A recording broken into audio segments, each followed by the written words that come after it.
Here's an interview from one of our past shows on Rock and Metal Revival. If you're interested in hearing full shows, go to our Facebook page and check out our list of affiliates for times and places where you can hear Rock and Metal Revival. There's the title track from the brand new solo album from Michael Sweet. It's called 10 on Rock and Metal Revival. And dude, ever since One Sided War was out, that was a great album. This one's blown my mind. Wow, this one's great. Yeah, it's a lot of stuff to listen to in exactly. We want to welcome Michael Sweet back to Rock and Metal Revival. Welcome to the show, Michael. Hey, guys. Thanks for having me back, man. Always a pleasure. And I'm glad to hear that you like 10. I think it's a really good follow-up to the last album, One Sided War. And it's really interesting in a great way seeing all the comments and the feedback so far about the album and for the album, and I'm excited to see that everyone seems to be digging it.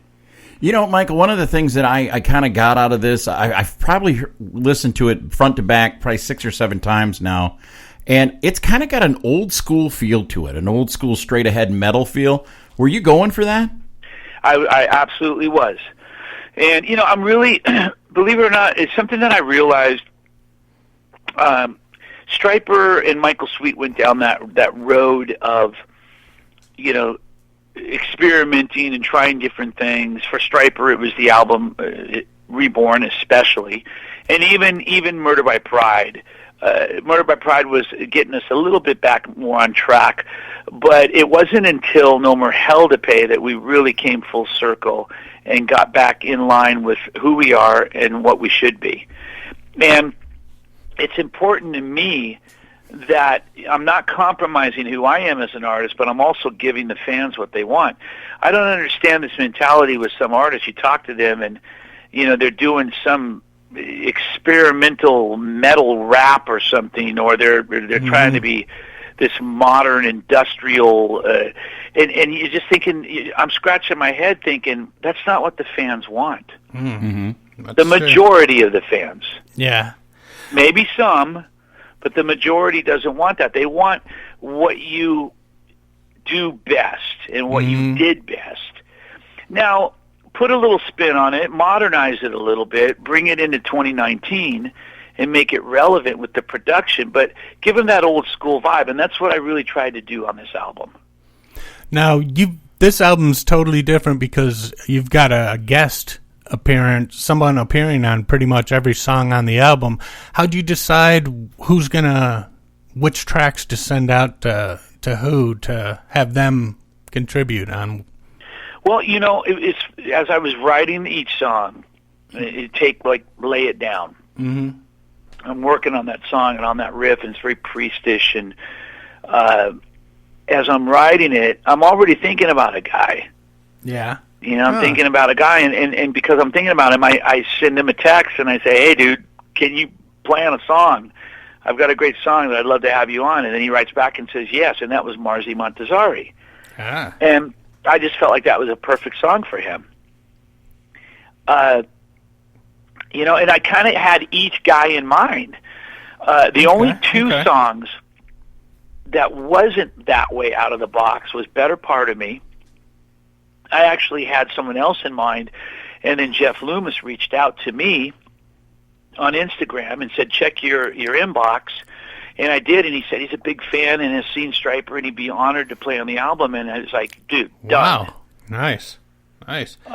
So that worked out that way. And then I sent the song Forgive, Forget to Nuno Betancourt. Okay.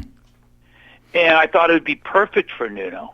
Mm-hmm. It's got that a little bit of a funky to it. Yeah, a little bit of funk to it. Bluesy vibe to it. And I'm like, this is perfect for him. I sent it to him.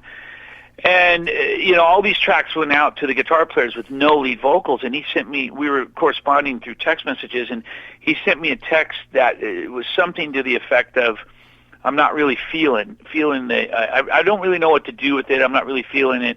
And I think that was based on the fact that it didn't have a lead vocal. Mm-hmm. And he didn't really know where to go with it. So I just said, hey, no worries. And I sent it to Howie Simon, who absolutely destroyed it. Yeah. There's some killer guitar playing on this album. I mean, you got Gus G, And he's shredding, even throwing some Yngwie licks in there. Yeah, Gus is okay, you know. Yeah, he can play for a guitar. He's I saw right. Gus play for the first time in L.A. I was at NAMM, and I went and saw him, and my chin was on the floor.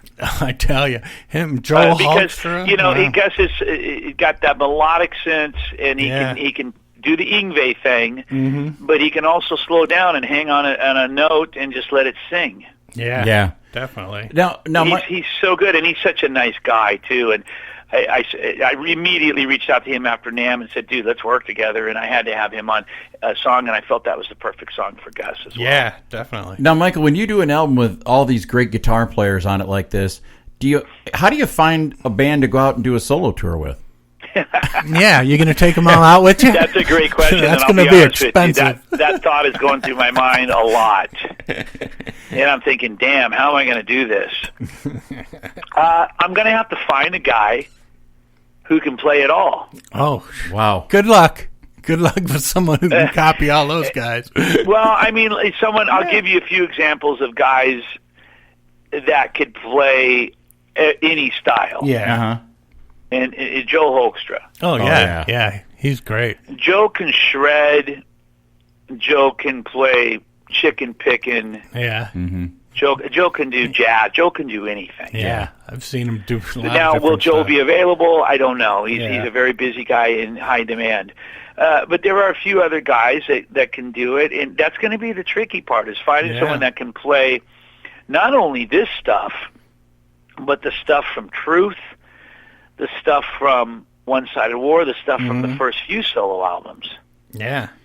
Now, I'm a guitar player as well, so I'll be playing a lot of guitars live and handling some of the solos as well. So I'm not really worried about it. I think I'm going to be able to assemble a killer band and go out and do some touring next year and put on a killer show, and I can't wait to do that. You know, Michael, through your 10 solo albums, and I've been a Stryper fan for a long time, I've always appreciated how I can tell when it's a Michael Sweet solo tune, and I can tell when it's a Stryper tune. And do you consciously go into, when you do your solo work, like, man, I don't want to make a Stryper album here? I do. Believe it or not. Especially, on the albums of the past, the first few, and then Truth, I went way out of my way. On One Sided War and 10, I came back to my roots and decided I wanted to make 2 metal albums. Okay. And Michael Sweet solo typically doesn't do that. And people, I get those comments like, I like the Stryper stuff because it's heavy. The solo stuff, that's not for me, man. It's too soft, Yeah. And these last 2 albums, I think, prove that theory wrong, that I can get just as heavy. And I, at the same time, I wanted to separate it from Stryper. That's why I brought in different guitar players.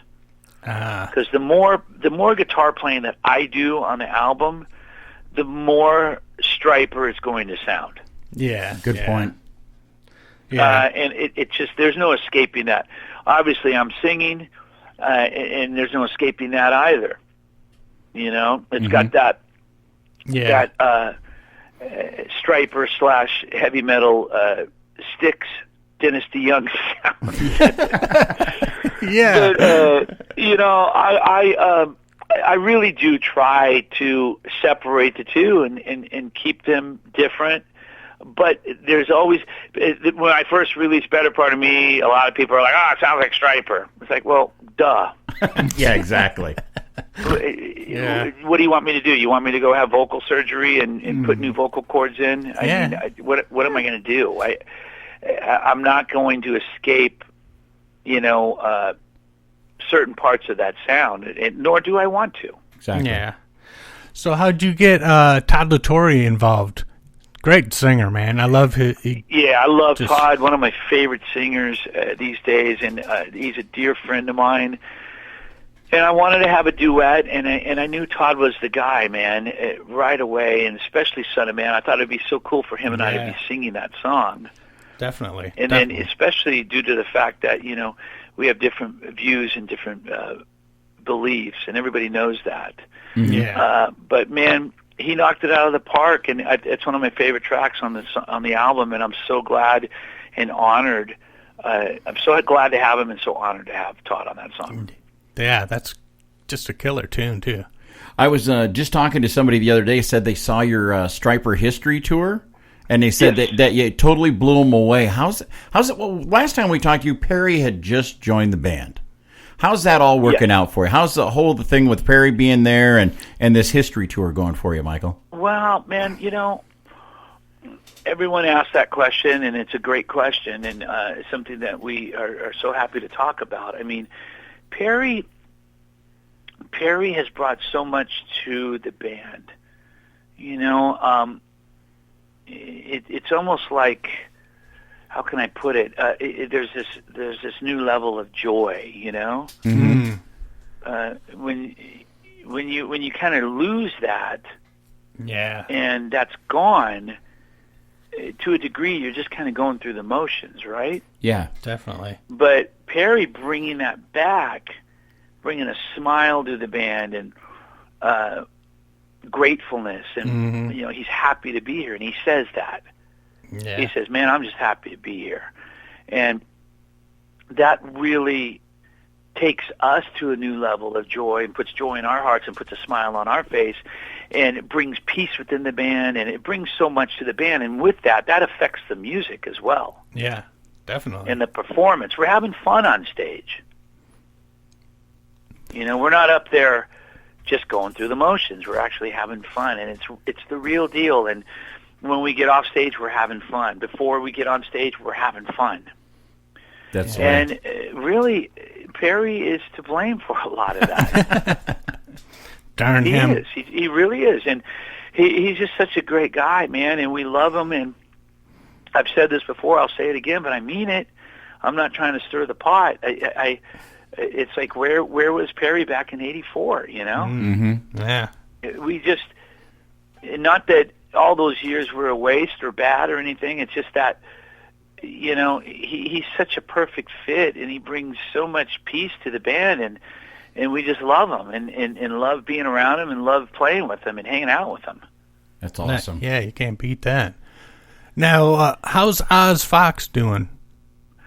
Oz is seeing quite a few different doctors, and he's been on a different diet and, trying to take care of himself. We just recently did a few shows without him just so he can take care of some other things. Yeah. But, we're just hoping and praying for the best and hoping that everything's going to be okay.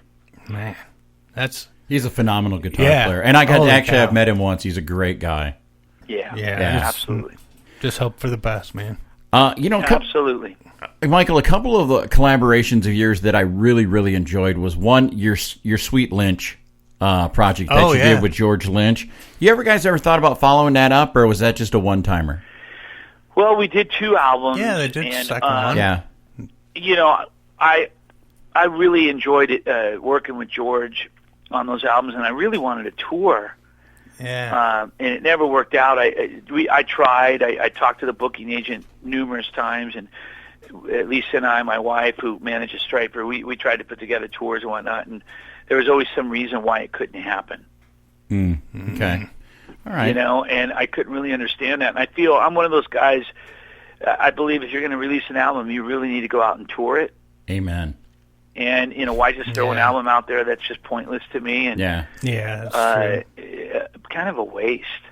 Yeah. So you got to get out there. That's why it's so important for me to go out there and tour on these solo albums. Stryper always tours for Stryper albums, but Sweet Lynch never toured. No. Yeah. It was a head-scratcher for me.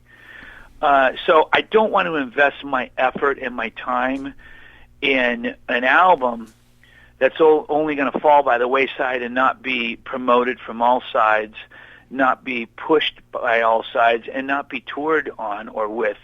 So I kind of wiped my hands of the whole thing and said, if I can get that in writing and get a promise that that's going to happen, I might do it again. If not, never going to happen. Okay. Yeah. Well, and the other artist that I loved what you did was with Veronica Freeman. Oh yeah. And I was just wondering if there was somewhere down the road you might work with her again.